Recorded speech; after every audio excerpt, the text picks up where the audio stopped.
Hello students, today we are going to do some more questions, some important questions. Till now we have discussed 1 marks questions. 1 marks questions we have already discussed. Today we are going to discuss 3 marks and 5 marks questions.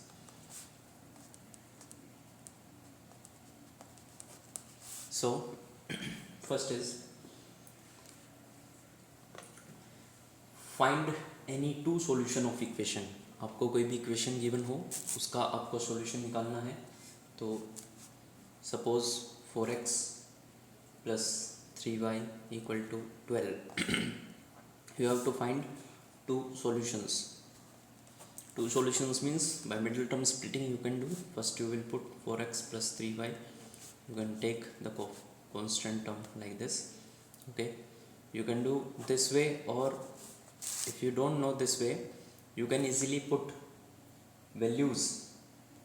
Suppose if I will put x की जगह मैं अगर 1 रखता हूँ plus 3y equal to 12. If x equal to 1 हम अपनी मर्ज़ी से कोई भी सॉल्यूशंस निकाल सकते हैं. अगर आपको ये मेथड नहीं आता है तो ये बहुत इजी मेथड है, आप इस तरीके से कर सकते हो. 4x की जगह 1 रखा, 4 plus 3y equal to 12. 3y equal to 12 minus 4 that means 8, y equal to 8/3. तो एक सॉल्यूशन तो हो गया x1 and y equal to 8/3. दूसरा सॉल्यूशन निकालना है. x की जगह कुछ भी पुट कर दो या y की जगह, इस बार y की जगह 1 पुट करते हैं. y equal to 1, 4x plus into y की जगह 1 रखा equal to 12. 4x equal to 12 minus 3 9, x equal to 9/4. तो दूसरा सॉल्यूशन क्या हो गया 1,9/4. इस तरीके से आप सॉल्यूशन कर सकते हो. फिर जो छोटे क्वेश्चंस होते हैं, जो स्पेयर का आपको जैसे रेडियस दे दिया है, रेडियस गिवन है 14, ठीक है, 7, 21 कुछ भी गिवन हो रेडियस आपको, ठीक है. आपको क्या करना है, directly you have to find the value. Volume निकालना है, volume of sphere. Volume of sphere आपको पता होना चाहिए, इसका फॉर्मूला भी आ सकता है 1 मार्क्स में, 4/3 पाई आर क्यूब. डायरेक्टली फॉर्मूले में रख देना है 4/3, पाई की वैल्यू 22/7, आर की वैल्यू जो भी गिवन हो, 14 है तो 14, 7 है तो 7. ओके, पहले क्वेश्चन को अच्छे से पढ़ना है. ये नहीं कि सेम वैल्यूज़, कभी भी सेम वैल्यूज़ एग्ज़ाम में नहीं आती हैं. तो तरीका यही होता है, बस आपको वैल्यूज़ पे ध्यान रखना है. Okay, next question, find the amount of water displaced by A solid spherical ball of diameter. आपको क्या है, एक स्पेयर है, स्पेयर का डायमीटर आपको गिवन है, कितना अमाउंट उसमें वाटर आ सकता है. तो उसके लिए ऑब्वियस है, किसी भी चीज़ की हम कैपेसिटी निकाल रहे हैं तो यानी वॉल्यूम फाइंड करना है. Okay, so we need to find the volume. Volume same 4/3 pi r cube. तो डायमीटर है, पहले इसका रेडियस निकाल लोगे. रेडियस कितना हो जाएगा 14. Now you can easily do.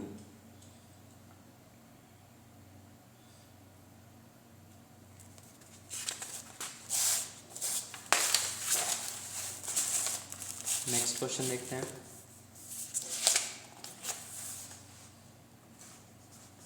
Volume of cone. Volume of cone क्या होता है 1/3 pi r square h. Okay, अगर आपको वॉल्यूम गिवन है, सपोज करो 1331, ये आपको वॉल्यूम गिवन है, ठीक है. वैल्यूज़ पे ध्यान रखना है आपको. एग्ज़ाम में क्वेश्चन जो आता है इसी तरीके से आता है, लेकिन वैल्यूज़ डिफरेंट होती हैं. आपको वैल्यूज़ पे ज़रूर ध्यान रखना है. तो आपको जैसे वॉल्यूम ऑफ कॉन दे दिया है 1331, रेडियस दे रखा है 14, हाइट फाइंड करनी है. So volume of cone 1/3 pi equal to 22/7, r 14 है, 14 square into h equal to 1331. अब एच फाइंड कर लोगे आप, 7 2 14, इस तरीके से 1331. ये डिवाइड में है तो उधर जाके मल्टीप्लाई हो जाएगा, मल्टीप्लाई वाली टर्म्स डिवाइड में आ जाएंगी. ओके, इस तरीके से आपको क्वेश्चंस करने हैं. देन फैक्टराइजेशन के क्वेश्चन जब बोला है फैक्टराइज, ठीक है, इसका मतलब हमें यहाँ पे क्या करना है, मिडिल टर्म स्प्लिटिंग लगा देनी है, ठीक है।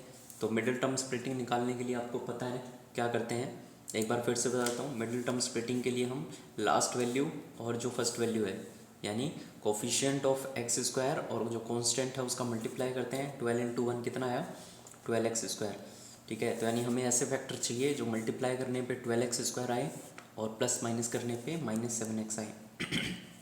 तो इसके लिए 12 के फैक्टर देख लो पहले।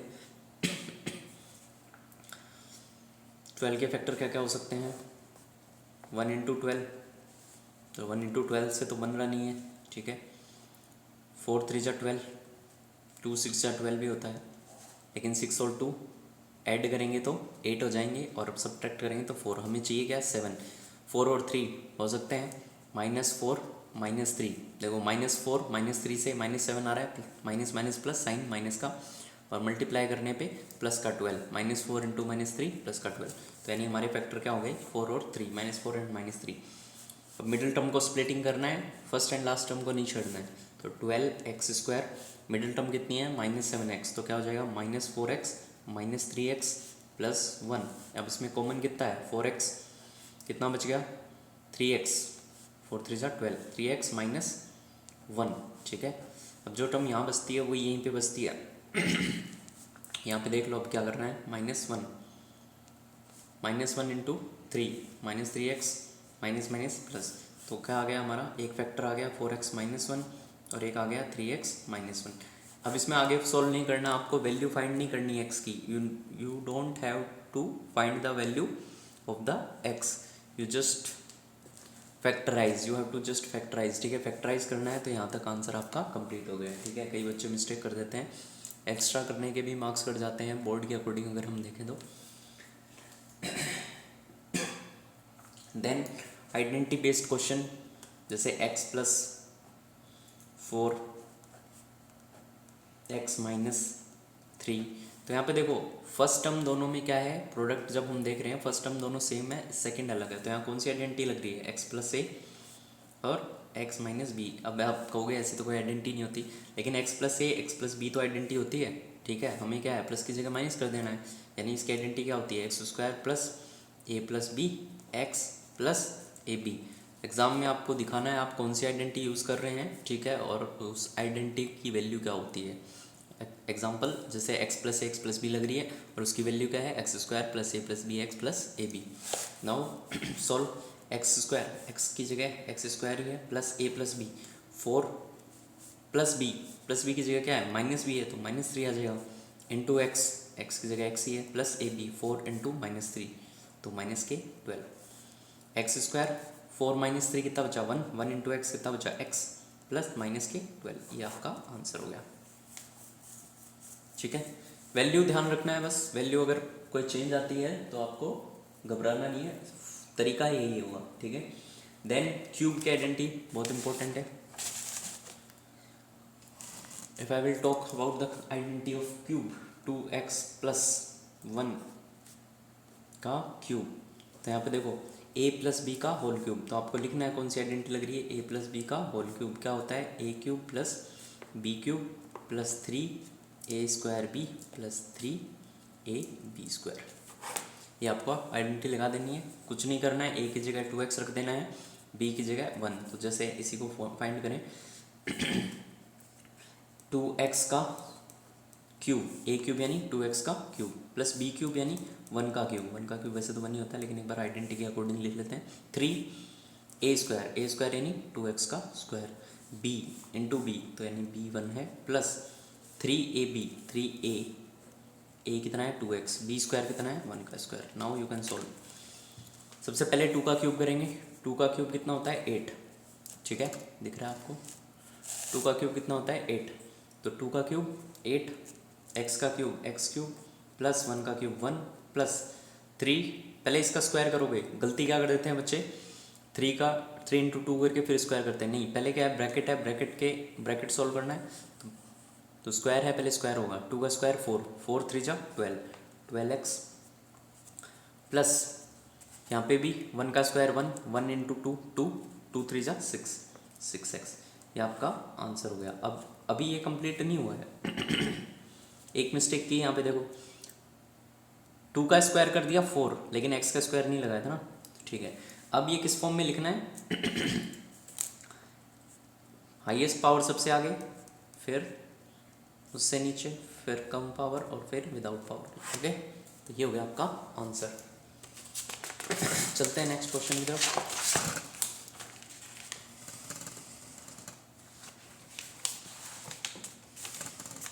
नेक्स्ट क्वेश्चन, तो आइडेंटिटी बेस्ड जो क्वेश्चन आते हैं आप इजीली कर सकते हो। नेक्स्ट जो क्वेश्चन मैंने आपको क्लास में करवाया भी था, इम्पोर्टेंट क्वेश्चन भी है, R S P O and Q. इसमें बच्चे काफ़ी कन्फ्यूज होते हैं, देखो बताता हूँ मैं। अपने को प्रूव क्या करना है कि angle R O S equal to half of angle Q O S minus angle P O S, ये हमें प्रूव करना है। अब सबसे पहली मिस्टेक आप क्या करते हो सॉरी, क्वेश्चन देखा और स्टार्ट हो गया लिखना। मैंने बताया हुआ आपको, हमेशा जब भी प्रूव के क्वेश्चन आते हैं सॉरी, कंस्ट्रक्शन से या इससे रिलेटेड क्वेश्चन आते हैं, सबसे पहले आपको लिखना होता है गिवन क्या है। तो गिवन क्या क्या है आपको, कि जो रे है O R perpendicular to P Q, O R P Q के परपेंडिकुलर है।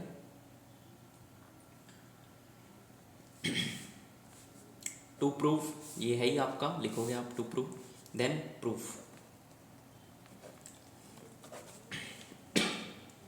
अब देखो बच्चों, आपको पहले ये देखना है कि हमें कौन कौन सी चीज़ें चाहिए, कौन कौन से एंगल्स चाहिए।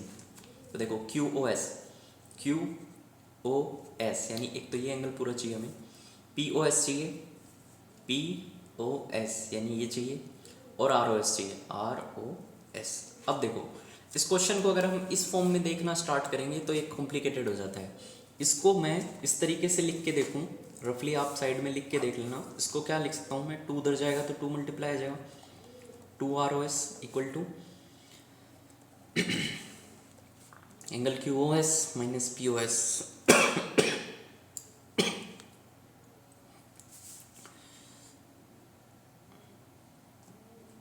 सॉरी तबीयत ठीक नहीं है, इसीलिए 3-4 दिन से मैं वीडियो भी नहीं बना रहा हूँ, खांसी बहुत ज़्यादा हो रही है। So angle R O S equal to angle Q O S minus P O S, इस तरीके से मैं लिख सकता हूँ। तो 2 आर ओ एस क्यों लिखा है मैंने, इसका मतलब मेरे को ऐसी इक्वेशन लेनी है जिसमें दोनों में आर ओ एस आए। तो एक तो एस ओ क्यू चाहिए या क्यू ओ एस चाहिए, तो एक इक्वेशन हो जाएगी angle Q O S equal to, Q O S किसके इक्वल है, मेरे को आर ओ एस चाहिए, तो R O S angle R O S plus angle R O Q, या क्यू ओ आर भी लिख सकते हो आप इसको, ठीक है। एक इक्वेशन ये होगी। दूसरा क्या है, ये भी ध्यान रखना है, ओ आर जो है परपेंडिकुलर है इसके, तो यानी ये वाला जो एंगल है कितना है 90, ये 90 है, तो ये दोनों में क्या हो गए 90।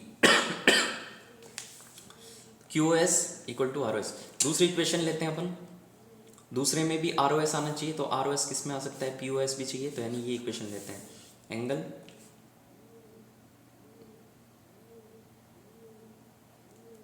P O R equal to angle P O S plus angle R O S. ये फर्स्ट हमारी, ये सेकेंड है। अब इससे हमें क्या करना है, आर ओ एस को एक साइड रख लेना है, ठीक है। अब देखो मैं क्या कर सकता हूँ, क्यू ओ आर 90 है और पी ओ आर ये भी 90 है टोटल, है ना। तो हमें पता है angle Q O R equal to angle P O R, क्योंकि दोनों क्या है 90 के इक्वल। तो मैं अगर फ्रॉम फर्स्ट सेकंड थर्ड देखूँ तो आप ये लिख सकते हो angle Q O S equal to angle R O S plus, जो हमें नहीं चाहिए वो हटा देते हैं, ये नहीं चाहिए तो इसकी जगह 90 लिख देते हैं। इसी तरीके से ये है ये भी नीचे है तो ये भी 90 डिग्री का है। एंगल 90 नहीं, सिर्फ 90 value. Angle POS plus angle ROS। अब देखो आप ऐड करोगे जब इनको तो क्या आएगा आपके पास, एंगल QOS प्लस 90। इनको आप जब ऐड करोगे फोर्थ और फिफ्थ को तो क्या आएगा, ये दोनों ऐड किए, ये ऐड करेंगे, LHS LHS ऐड किए, RHS RHS, इन दोनों को ऐड किया, इन दोनों को ऐड, तो ROS ROS 2 of angle ROS, ये देखो कुछ आ रहा है एंगल ROS आ गया अपने पास, प्लस 90 प्लस एंगल POS। अभी देखो 90 उधर जाएगा तो 90 से 90 कट जाएगा। अब आ गया हमारा आंसर, इसको लिख सकते हो एंगल ROS, ये उधर जाएगा तो माइनस हो जाएगा, एंगल QOS ये इधर आके माइनस एंगल POS, ये हाफ में भेज दो, इस फॉर्म में आ गया आंसर।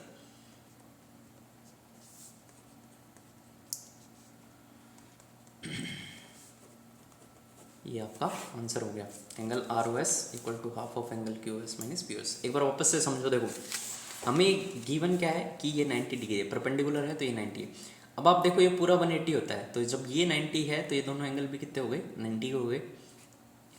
हमें ये देख लेना है बस, क्या लाना है, 2 ROS लाना है। तो 2 ROS यानी हमें ऐसी चीज़ चाहिए जिसमें दोनों ROS आए।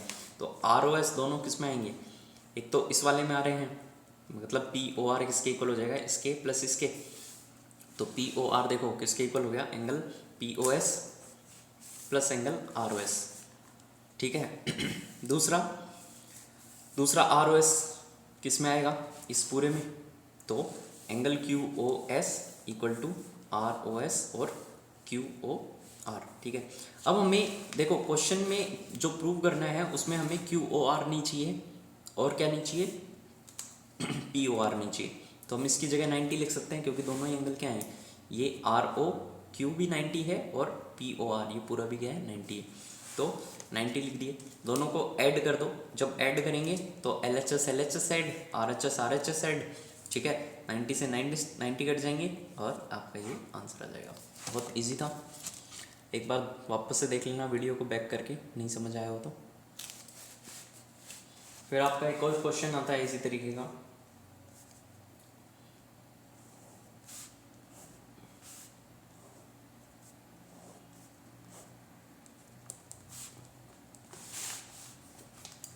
EA B D and C। Question में गिवन है ये एंगल और ये एंगल इक्वल है, ये बीच में एक एंगल और है इन दोनों के, ठीक है। यानी गिवन क्या है, गिवन है आपको AC equal to AE, AB equal to AD, angle BAD equal to angle EAC। Show that, prove करना क्या है, to prove BC equal to DE। Prove करते हैं, कंस्ट्रक्शन कुछ करना नहीं इसमें हमें। अब देखो आप, हमें चाहिए क्या है, BC equal to DE, BC equal to DE, यानी ये पूरा इस पूरे के इक्वल। तो ये दोनों किस ट्राइंगल में आ रहे हैं, देखिए ये वाला आ रहा है इस ट्राइंगल में और ये वाला है इस ट्राइंगल में, ठीक है। जैसे ये वाला जो है, एक तो हो गया हमारा ABC, यानी ट्राइंगल ABC और ट्राइंगल ADE, ये दोनों ट्राइंगल हमें कॉन्ग्रुएंट प्रूव करने पड़ेंगे। तो इन दोनों कॉन्ग्रुएंट ट्राइंगल, मतलब ट्राइंगल को कॉन्ग्रुएंट प्रूव करने के लिए हमें एक चीज़ दिक्कत देगी, और वो है ये जो बीच का एंगल है। अभी देखो ये जो एंगल है, सो इन दिस जो प्रॉब्लम कर रहा है वो कौन सा एंगल कर रहा है, ये वाला जो बीच वाला एंगल है, ये प्रॉब्लम क्रिएट करेगा, क्योंकि हमारे पास ABD यानी एंगल BAD, ये वाला जो एंगल है वो इक्वल है किसके, CAE के, या EAC भी बोल सकते हैं उसको। तो दोनों ये वाला इसके इक्वल है, जबकि हमें ट्राइंगल चाहिए ये पूरा, और ये कंप्लीट ट्राइंगल में ये एंगल क्या एक्स्ट्रा आ रहा है, सेम इस ट्राइंगल में ये एंगल एक्स्ट्रा आ रहा है। तो दोनों में ये एंगल एक्स्ट्रा आ रहा है, इसको एंगल मान लिया मैंने x। ओके, अब क्या करते हैं, सबसे पहले ये ट्रायंगल्स पे बाद में आएंगे हम, पहले इसी एंगल को इक्वल करते हैं। तो angle B A D equal to angle E A C, ये इक्वल है। क्यों इक्वल है, ये आपको रीज़न लिखना है क्योंकि गिवन है। तो सेम में अगर मैं angle B A D plus x equal to angle E A C plus x करता हूँ, तो क्या बन जाएगा मेरे पास, x जोड़ने के बाद ये क्या बन गया, B A C, angle B A C equal to same इसमें क्या हो जाएगा, ई ए सी, या ये एंगल लिया है ना अपन ने, तो E A D, angle E A D. यहाँ तक क्लियर है। देखो जब दो चीज़ इक्वल हैं तो उनमें अगर मैं सेम चीज़ जोड़ूंगा तो वो भी क्या होंगे, इक्वल। मान लो ये थे 2, ये भी 2 है, दोनों 2 2 हैं, दोनों में अगर 1 1 ऐड करता हूँ तो वो भी इक्वल होंगे। तो सेम वही है, दोनों में सेम एंगल ऐड किया है तो दोनों सेम रहे। ओके, तो अब आते हैं हम ट्राइंगल में। इन ट्राइंगल, ये पहले नहीं लिखना है, ये सिर्फ मैंने आपको समझाने के लिए बताया कि ये एंगल हमें चाहिए। यहाँ पे लिखना आपको in triangle A B C and triangle A D E. अब इसमें देखो क्या क्या है, इसमें जो है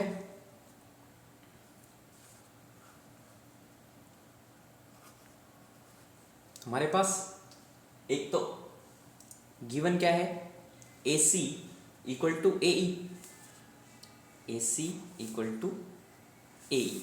तो ए सी तो कौन से ट्राइंगल में आ रहा है, ए बी सी में, तो A C equal to A ई, एक साइड हो गई।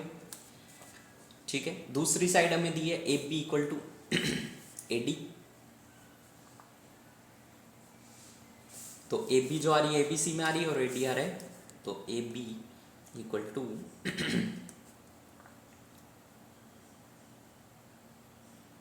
ए डी। और तीसरा हमने अभी एंगल प्रूव किया है, ये लिख दोगे आप, गिवन है, ये भी गिवन है। और तीसरा क्या हो गया, angle B A C equal to angle E A D. Proved above, अभी प्रूव किया था अपन ने, प्रूव्ड अबोव। तो एंगल साइड साइड से, या आप कह सकते हो साइड एंगल साइड से, ये क्या हो गए, ट्राइंगल कॉन्ग्रुएंट प्रूव हो गए, कॉन्ग्रुएंट ट्राइंगल ए डी ई। जब ये ट्राइंगल देखो, जब ये पूरा ट्राइंगल इस पूरे के कॉन्ग्रुएंट हो गया तो बाइसिपिसिटी ये और ये इक्वल हो सकते हैं। तो बाइसिपिसिटी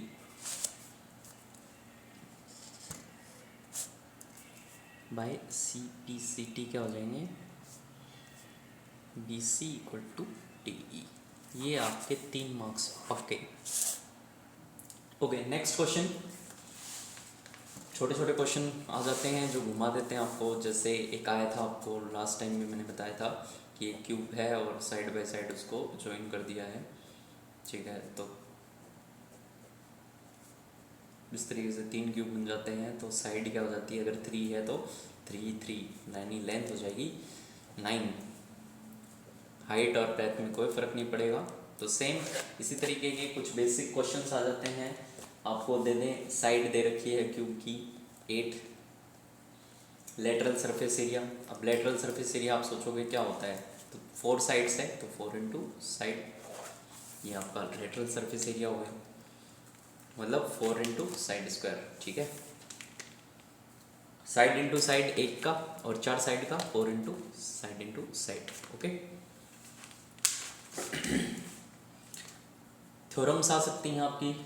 जैसे एक थ्योरम दी थी मैंने कि एक सर्कल है, उसमें जो इक्वल कोड्स हैं वो क्या है, सेंटर पे इक्वल एंगल बनाती हैं। तो इस तरीके से जो है मैंने बताया हुआ है, रेडियस है, दोनों ट्रायंगल को कॉन्ग्रुएंट प्रूव करके सिंप्लिसिटी से ये एंगल इक्वल कर दोगे। ठीक है,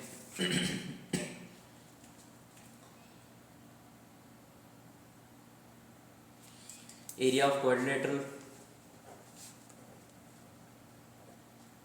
हीरोन्स फॉर्मूला से आप लगा सकते हो। ठीक है, area of triangle Heron's formula से। ठीक है,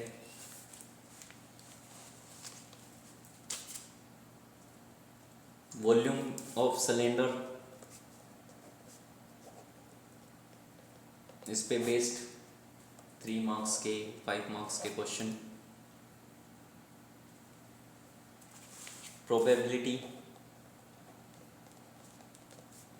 प्रोबेबिलिटी में क्या होता है पता है आपको, नंबर ऑफ फेवरेबल आउटकम्स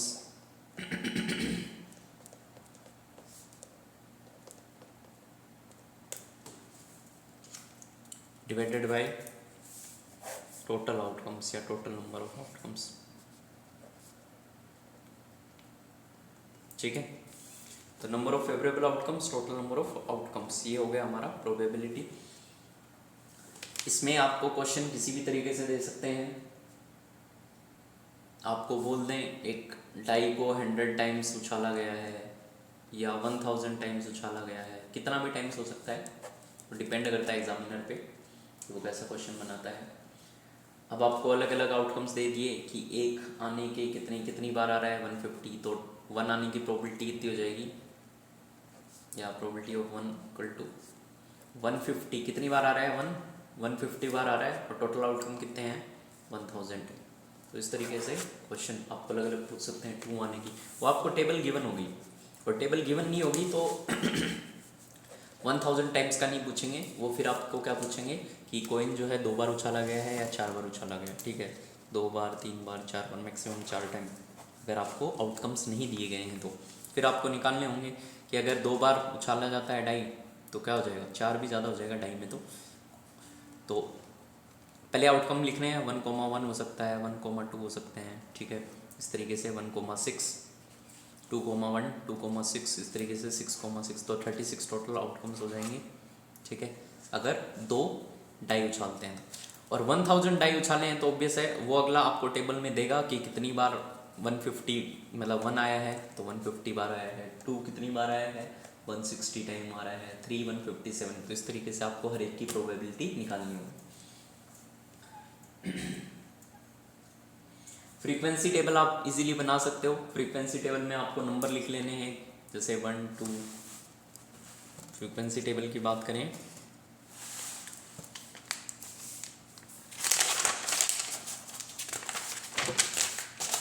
तो फ्रीक्वेंसी टेबल में आपको नंबर दे दिए होंगे 1 2 1 5 7 3 1 2। ठीक है, तो आपको एक तरफ 1 नंबर लिख रखने के और एक तरफ फ्रीक्वेंसी लिखनी है। फ्रीक्वेंसी कितनी बार आ रही है और टेली मार्क बनाना है तो टेली मार्क पहले टेली मार्क आएगा फिर लास्ट में फ्रीक्वेंसी आएगी।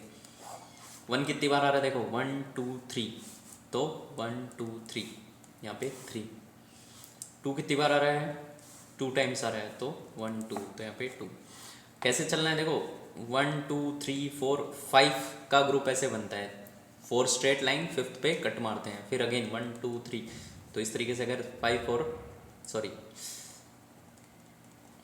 3 8। ठीक है, तो मान लो कोई नंबर है 5 है वो 8 टाइम्स आ रहा है, तो इस तरीके से आपको फ्रीक्वेंसी टेबल बनानी है।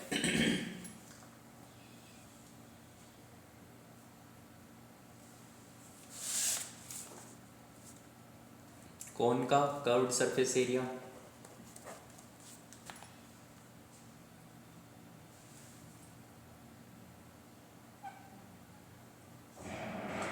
एक ग्राफ बनाना आपको अच्छे से, ग्राफ पे मतलब पॉइंट्स प्लॉट करना।